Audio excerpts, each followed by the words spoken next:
In this video, I'm going to talk about how to live in a constant emergency state. So, first of all, welcome to the club in high volatility when it comes to Oracle. So, I remember when I was making, first of all, when I was making videos about how I wanted to buy a mobile home park, diversify my income outside of the market. And some of you guys were like, well, why would you do this if you can make so much more in the market? Then I remember the time when, before I launched Microcap Explosions, how I told you guys that I didn't want to do it. But some of you were, bugging me to have some kind of newsletter, and I did. I launched Microcap Explosions, but I had reservations because of the past experiences with volatility and how people behave. And I said sometimes, if you're new to this channel, you don't know. I said that in my mind, there's a constant a feeling or a constant thought that the next blow up is just around the corner.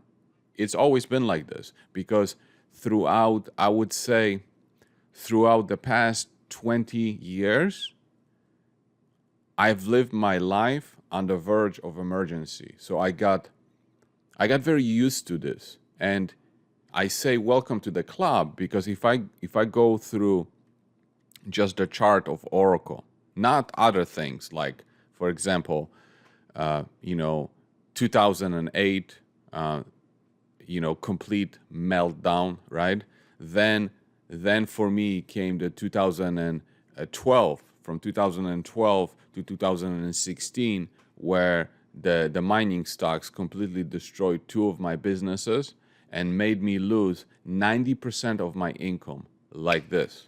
90% of my income like this. And then, of course, COVID came.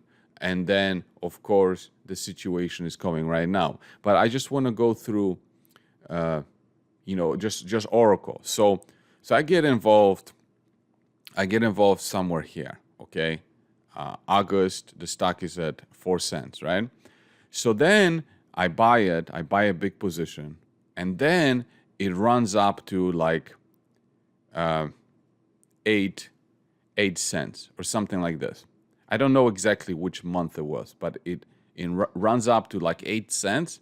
And I get on the phone with Jeff Kalichi. And while we're talking on the phone, the stock goes from 8 cents to 2 cents in minutes. So I lost 75% while I was talking on the phone with Kalichi. Okay? So welcome to the club. And then, of course, it took a few days to recover. And then we get to a period of like right here. It was 2019. On the hype of, oh, they're going to solve the legal problems, it goes from here to 126% to like 33. No, from like 26 to 60. Okay, and then from 60 it grinds down 50%, loses 50% over a few months. Okay, just like that, right? And then the optimism again goes from 30. It goes up almost 100% on the optimism of solving the legal problems. Then the stock goes from that level, grinds down all the way 60% down during the COVID situation, right? And this bottom here was just hopeless. Like, COVID is here, the world is gonna end. The company doesn't have money in the bank, enough money in the bank, or at least copper went to less than $2, right? less than $2. And then from here to here, you know the story. 1,500% return, right? And now, welcome to the club, you guys, because if you found my channel somewhere here, you have experienced nothing but positive experience with Oracle, and Oracle became the darling, and everybody loved everything about Oracle, management, everything. I remember the comment that the management became the standard to compare every other company to. And now, since the peak, the stock is down 70%. So now, that's why I said, welcome to the club, because those that have been with Oracle since 2017, we went through this, which you're experiencing right now, 4 or 5 times, 4 or 5 times. So congratulations, you made it that far. And so what I'm hearing right now is like, copper broke its technical support or whatever, because as I'm recording it's below $4, and the same talks that I heard here, the same talks. Recession, the copper is going to go down, and just makes me laugh, because when we got involved, I mean, look at where copper was when we got involved in 2017, right?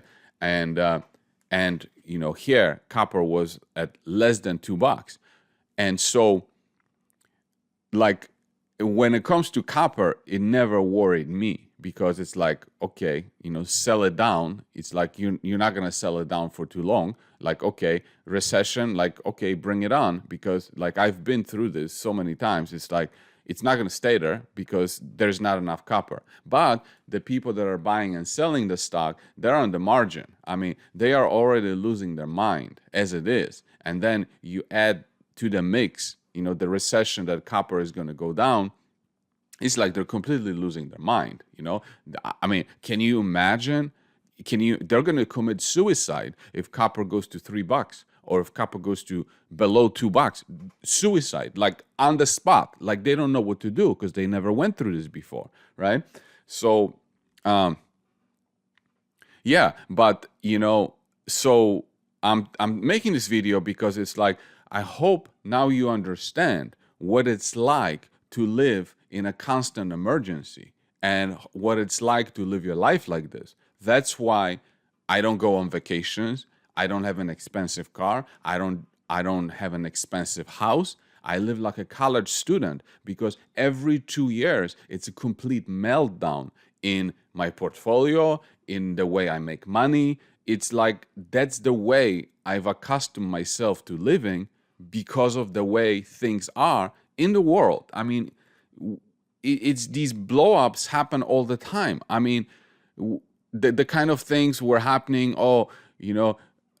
Trump is going to become president. He's going to, half of the country is saying he's going to make the country great again. Half of the country is saying that he's going to destroy the economy. Then he started a trade war with China, and then there was this, and that. Copper is going to go to zero. Copper is going to go to $10. It's just this constant thing. Then COVID came. The world is going to end. No one's going to use copper. Then China goes on lockdown. Oh, they're not, because 50% of copper consumption comes from China. Oh, China is going to be on lockdown. Nobody's going to use copper. Copper is going to go to $1. Santo Tomas is not going to be worth anything, and it's just like constant. And now it's the recession is coming. Copper is going to go down. Therefore, you can't own Oracle because Santo Tomas is not going to be. It's just nonstop, and people on margin are making these decisions on buying and selling. And of course, like I can't predict what these lunatics are going to do from one day to another, but what I can do is whenever I can, not to overextend myself, not to ever go on margin, learn how to live in an emergency status all the time.